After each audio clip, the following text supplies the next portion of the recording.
All right, go ahead and roll for perception. I got a 13. Hey, that's pretty good. With that, you can tell there's some fantasy situations going on. You hear some adult language, and with that, you can tell this podcast probably isn't for kids. Hey, everybody. Welcome to the Dungeoncast. I'm Will. I'm Brian. This is the podcast where we talk about everything Dungeons and Dragons, from torrential typhoons to tenacious tomfoolery. Today, we're talking about Tritons.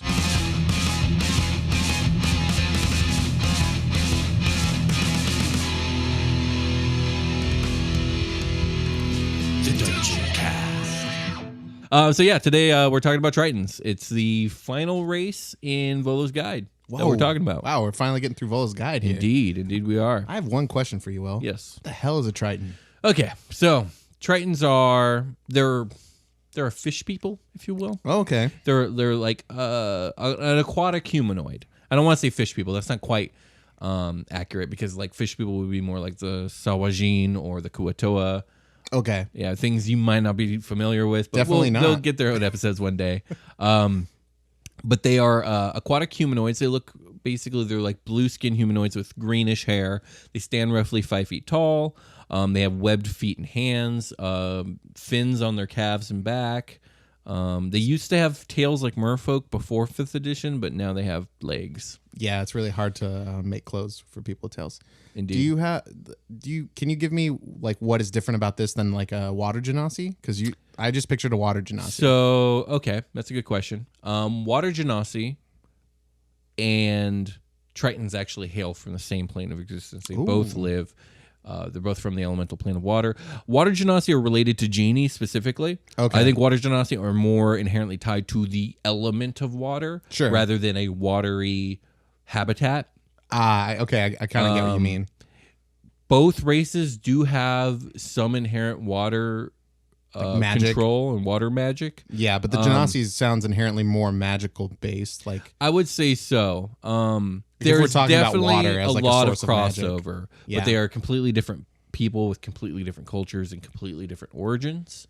although they kind of sound like they look similar. I'm sure in the face it's always The thing about humanoid for genasi is the way they look just varies wildly. That's true. Depending on your edition. Like sometimes and your setting, really. and your setting. Like sometimes water genasi have like the aquatic, like the fins, like the fish-like stuff. But and the webbing, I've seen that the too. webbing, yeah, but that's not actually canon. I don't think. I think canon they're supposed to be green-skinned or blue-skinned and have like watery kind of flowing hair, almost like a water elemental person, Right, Versus okay. like a fish-like person. So this a Triton's face is more like an ocean creature. Yeah, more like an aquatic animal, if you will. Like their skin is more, I wouldn't say it's like scaly exactly, but it's definitely more fish-like. Fish-like. Like, So kind of like how a the thing- bullywug is like a frog person. This is I guess so. similar. The thing is, like, it doesn't make sense for the water genasi to have these animalistic water features because it's that would make it the only genasi that's like that. Every other genasi, their extra features are inherently of the element that they represent. right. But that's just my opinion. Obviously, it's your game. It could be however you want. But I'm just saying, canon-wise, that's how No, I I see think it. that tracks. Okay, so the Tritons are a deep cut, man. There's not a lot written about them. They've been around since original D&D. They have a smattering of things written about them all the way up to 3.5. They're not in 4th edition at all. They've reappeared in 5th edition with a makeover. Again, before they used to be like merfolk. They had tails. Now they don't. Now they're like humanoids that can walk, which is very useful if you're playing actual player character. Yeah.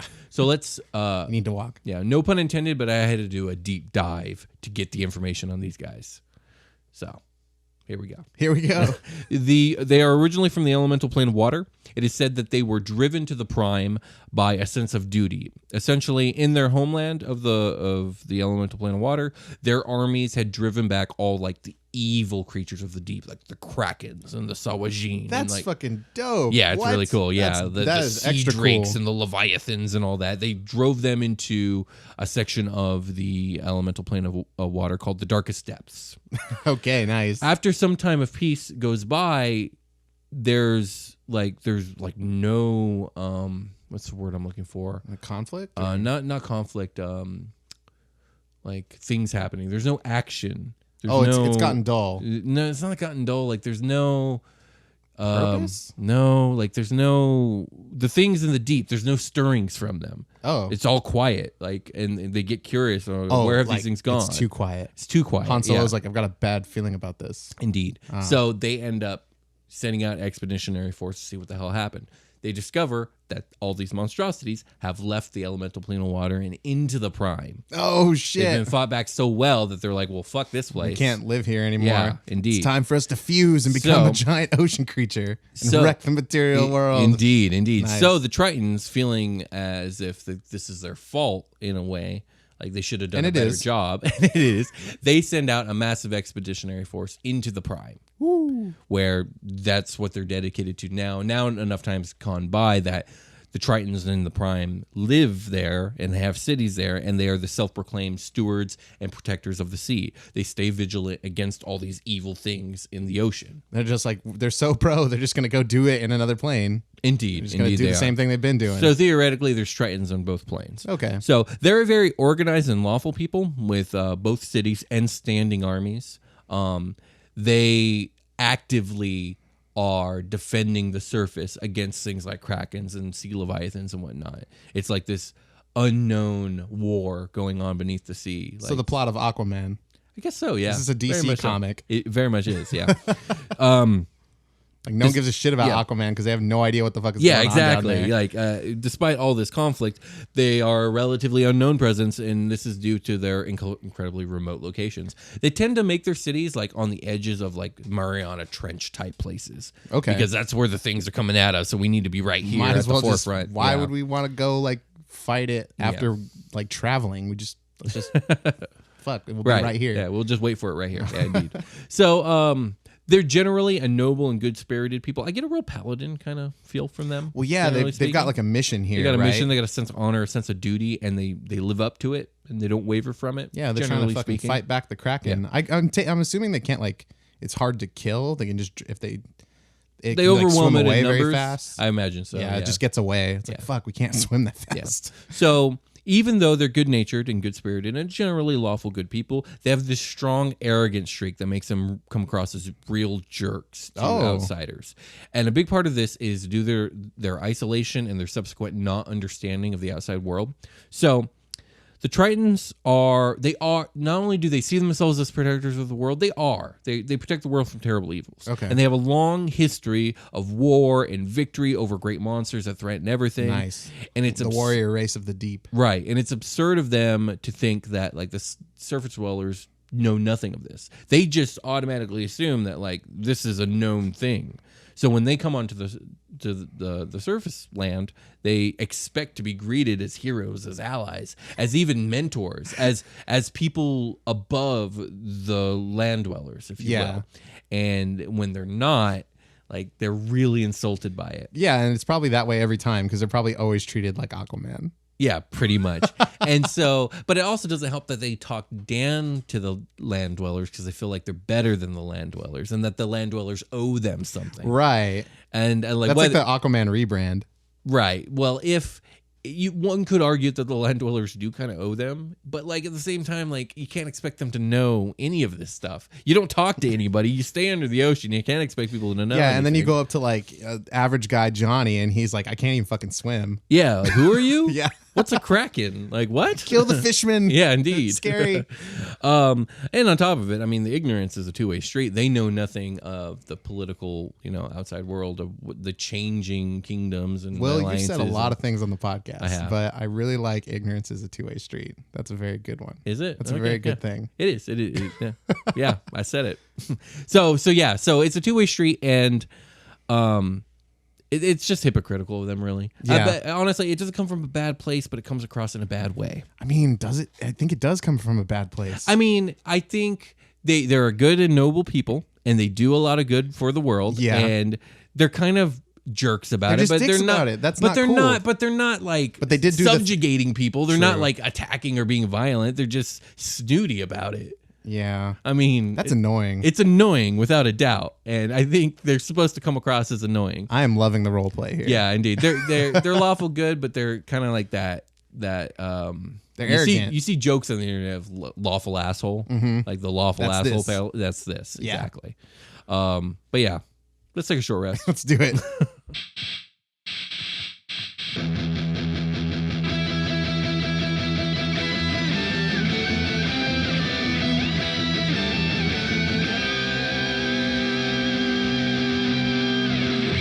Hey, everybody, welcome to the part of the episode where we're not talking about the last thing we were talking about. We're talking about you and how much we love you for listening to the show or watching the show. Thank you very much for being here. Really appreciate you guys very, very much. If you like our content, I highly recommend you tell somebody about it, because that's how we get word out about the show. Please do. Yeah, it really helps us out. If you guys could just all look to your left, look to your right, tell the people that you saw in those directions about the Dungeoncast. And we really appreciate that. Thank you so much. Other ways to support the show, you can find us on Patreon. We got some cool bonus content up there. Some of the major ones are like live one-shots, or what are they called? Yeah, we got live play one-shots. Live play one-shots. We got holiday adventures. Which are also live play one-shots. And early episodes. Yes. As soon as we finish recording these, same day, I pretty much put them up on Patreon so you can listen to episodes 1 to 2 weeks early. Indeed. Some other little goodies on there coming up. But if you belong on Patreon with us, then you'll see them. You can also find us on soundcloud.com/The Dungeoncast, or on YouTube, or anywhere podcasts can be found. You can find us on Twitter at The Dungeoncast. Will's doing some cool stuff there. Mm-hmm. And you can email us at thedungeoncast@gmail.com. We do want to talk about something very special to us, and it should be special to you too. Yes, we're running 2 concurrent contests. I believe by the time this episode drops, there'll be 2 weeks left in the contest. That sounds right. On that, but I think that's right. So in both contests, we're giving away a copy of Mordenkainen and Stoma Foes, the newest D&D book, released on May 29th, which is also the day that we are announcing the winners. That's right. To enter either contest on Twitter, all you got to do is tweet a link to an episode of our show, whether that be the YouTube channel or one of the many podcast feeds out there. And if you do that with the hashtag Dungeoncast, you'll be entered to win a copy of Mordenkainen and Stoma Foes. On the YouTube side of things, we have a video called Our Mordenkainen and Stoma Foes Giveaway. We'll go ahead and put a link to that video in the description. If you go ahead and go to that video, like the video, subscribe to our channel, and leave a comment below telling us what you're most excited to see in Mordenkainen and Stoma Foes, you'll be entered in that contest to win one of the books that we're giving away. That's right. Again, we will be announcing the winners on May 29th. And best of luck. And to be clear, we think you're all winners, but for this particular contest, there's only going to be 2. Indeed. Indeed. So with that, I think we should get back to the show. Let's get back to the show. Back at it. All right, Ryan, we're back. Yes. Still talking about Tritons. We are still talking about. That'd be weird if we weren't. Yeah, you're right. It would be. But we are, so it's okay. Welcome back to the podcast, everybody. Indeed. So I think the last thing we were talking about was how Tritons are kind of dicks. Yeah. Surprisingly. But they're pretty cool still. They're just ignorant. Okay, despite their attitude, Tritons have a very self-sacrificing and like a protecting kind of culture. They're just mad when you don't recognize that. Yeah, they just want their due. But they're always the first to pick up arms to defend the world with their lives, by the way. They put their lives on the line. Oh, yeah. And against the evils of the deep. They do it like without qualms. It's just what they do. Like they're a very self-sacrificing people. So I think it's respectable. Yeah. I mean, sure. So I would just be pissed if they came up asking me about it and yeah, I mean, it is. What the fuck? You love me, right? Well, a Triton on land is very much a fish out of water. They not only are they not only are they completely ignorant of the politically fractured state of the various humanoids and whatnot, and all the different alliances and rivalries and all the general war. Xenophobia. Yeah, the general xenophobia seems of to be just a everybody basic everywhere. theme in D&D Classic. Yeah, it's true. Not only is all that foreign and strange to them, and they find it confusing, and it also makes them feel like all the other humanoids are inferior, because the Tritons are they are a united people. It doesn't matter what city you're from, they're all got one mission. Triton's a Triton. Yeah, a Triton's a Triton's a Triton. And they all know shit. it. That's 3. That's 3. Okay. So to them, it's just completely bizarre seeing how fractured everyone else is and how not on the same page everyone else is. Yeah, man. They're coming up into all this different sets of problems. Indeed. What do you mean dragons? Do you mean a turtle dragon? Oh, yeah. That's a good point. So not only all that, but the being on land kind of disorients them, the lack of vertical mobility. Underwater you can go up and down. You can't do that on land. I think it's the Aarakocra. You know how they have. I was just gonna say they're super friends with birds. They're I understand you, bird. Yeah, I understand your play. You're the fish of the sky. With Aarakocra, they have a whole the lack of being able to go down forever because they're used to the elemental plane of air, like it just throws them off. So it's a similar type thing. Also, the concept of seasons is very alien and bizarre to them. There aren't really seasons in the ocean. But there are, though. Are there? Yeah, totally. I didn't know this. I'm pretty sure. Tell me more. Well, what do you got? I just know that there are. Well, like there's temperature fluctuations, especially in places with like a coral environment. I know that it's very heavy. Okay. You know, like UV exposure and things like that is important for coral reef. Well, okay. That's all I got, man. I'm sorry. Yeah, well, no, that's fair. And maybe you can like twist that into actual seasons in the sea. I think the idea here is that there isn't seasons in the ocean of D&D. I think a lot of it is temperature based and like which makes sense. Stuff. You know.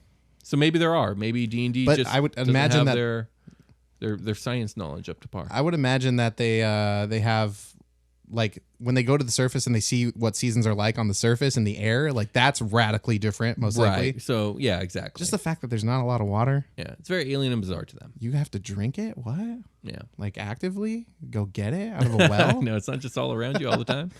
Just jump in the well. So before we get into the mechanics, the last thing I want to say is Tritons can have inherent magical abilities tied to the original plane of their existence, the plane of water. Water control is kind of what they usually get. They get some mechanical stuff, but so there's like minimal overlap for Genasi and Tritons. Yeah, minimal overlap. I think in I was reading a really old, like it was like 1991 D&D Dragon magazine. Hell yeah. Called like The Sea People or something, and in there like there's like a wizard and he's like talking about it in the first person, and he's talking about how like they're like water sorcerers and inherently water magicians and whatnot. I was gonna say like what's your spell list like? You know, are you gonna cast Fireball? How does that work underwater? Oh yeah, that's a good point. Welcome to Fantasy Physics, everybody. Indeed, Fantasy Physics. The Fireball would still work underwater, I would think. What the fuck, Because really? it's magical fire. It's not normal fire. You can't put out magical fire with water? Well, no. I mean, it would go out instantly. But with Fireball, I think it just does flat damage. I don't think anything gets lit on fire unless it's like an inanimate object. Yeah. So I think that part of it would not work. It wouldn't light anything on fire. It's more like a big force But it blow. would probably turn into like a heat blast. Heat blast. Yeah. It's just like steam. Like, and honestly, like that's devastating. Just boiling water. Yeah, just a chemical reaction Yeah. being like thrown and hurled. So like Yeah. distance wouldn't really factor at that point. I think it would factor just like it normally would. Oh, well, I know, mean, of course, like it would go this, like you can cast a fireball spell with like 60 feet or I think whatever something the like hell it that. is. So underwater, it wouldn't be like slowed down. It would just be 60 feet of Yeah. distance underwater. That's how I would do it. Yeah. Actually, it's more powerful if you're like Yeah. swimming like 20 feet up off the surface, and then you have like that whole range of motion is available to you, Yeah. like That's an true. axis around your entire body. Fuck. I What about think the Gus cantrip? I think I would play it if you're above water and cast a fireball spell. It's a normal fireball spell, and then when it hits the water, it doesn't go into the water. Okay, But if you cast it underneath the water, like it manipulates the water. the to water become itself hot. like boils, and then you throw like a boiling water ball. So they don't call it fireball; they call it boiling water sphere. they call it boiling. It's a mouthful. It's a mouthful, But you know, you But don't it'll need to fuck you say up. it. Yeah, it will. It will fuck you up. So like Ray of Frost, I mean, it turns into ice spear, and you have to throw it It's like a beam of ice. underwater. Yeah, it would just turn into That like seems a rough. like a ice spear, I guess. Okay. There's a Mega Man boss that like makes ice dragons that like Yeah. fly out of a lance.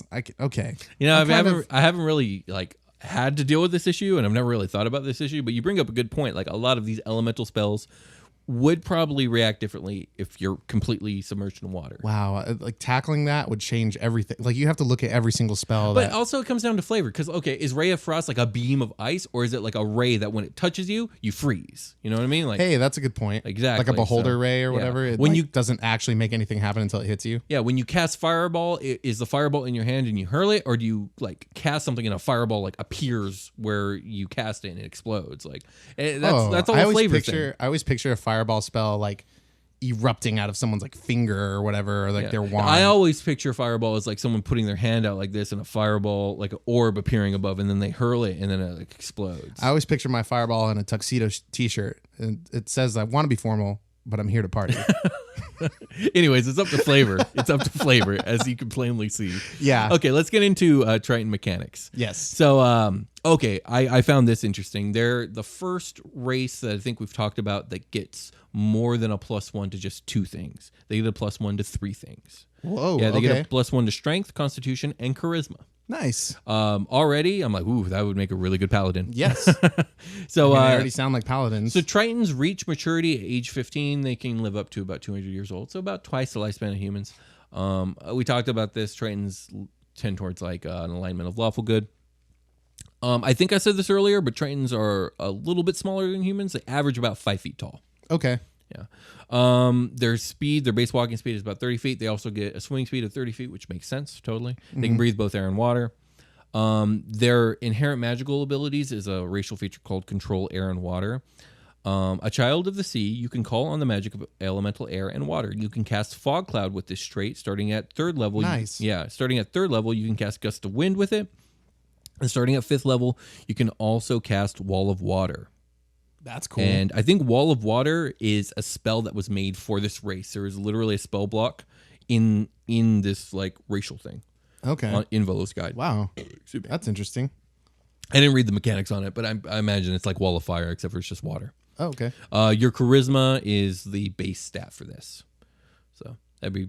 And that you got a +1 cool. to that. So. Yeah, you get a +1 to that. Yeah, cool. So that's probably going to be pretty good. Yeah, you also get a feature called Emissary of the Sea. Aquatic beasts have an extraordinary affinity with your people. You can communicate simple ideas with beasts that can breathe water. They can understand the meaning of your words, though you have no special ability to understand them in return. So Aquaman, basically Aquaman. Yeah. Guardians of the Depths. Adapted to even the most extreme ocean depths, you have a resistance to cold damage, and you can ignore any of the drawbacks caused by a deep underwater environment. That's pretty cool. Yeah. Like high pressure. Yeah, high pressure, exactly. Cool. So again, that's circumstantial, but you are a Triton, so I would imagine if you're playing a Triton, you're probably going to have a lot of water in your adventure. I mean, if the DM is relatively kind.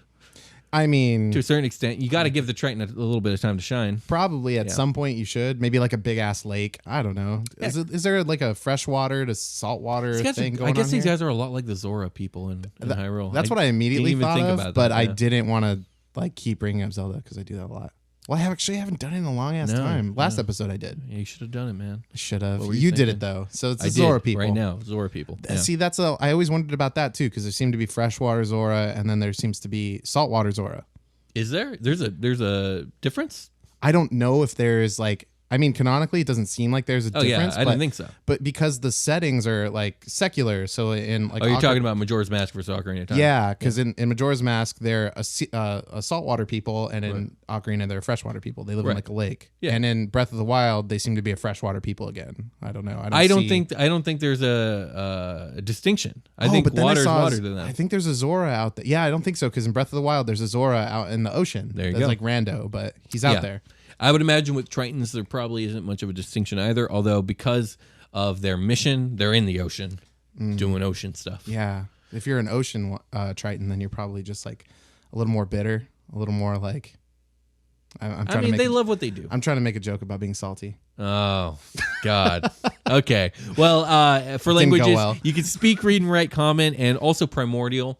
I like that it's Primordial, but at the same time, it probably would make more sense if they speak Aquan. Since Yeah. it's a, Okay. it's a- Because Orin is the air one. It's Yeah. Aquan is the water one. There's four planar Aquanese. elemental languages, and Primordial is like the mother tongue that kind of encompasses them all. Okay. So it's like So there's if you probably roots of primordial in like every subsect of the language. Yeah, I think the way it works is if you speak Primordial, you can talk to all these people. But Okay. if you speak Aquan, you can only speak to Aquan people and Primordial people. Only speak to Aquan people speaking Aquan.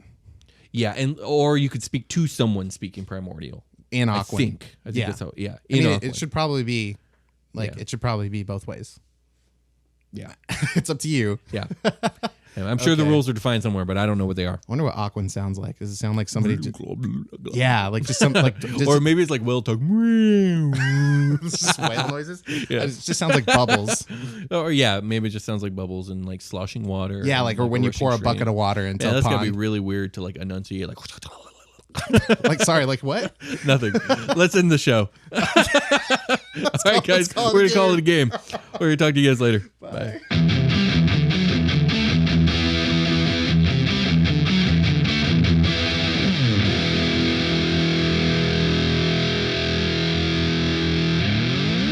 The Dungeoncast.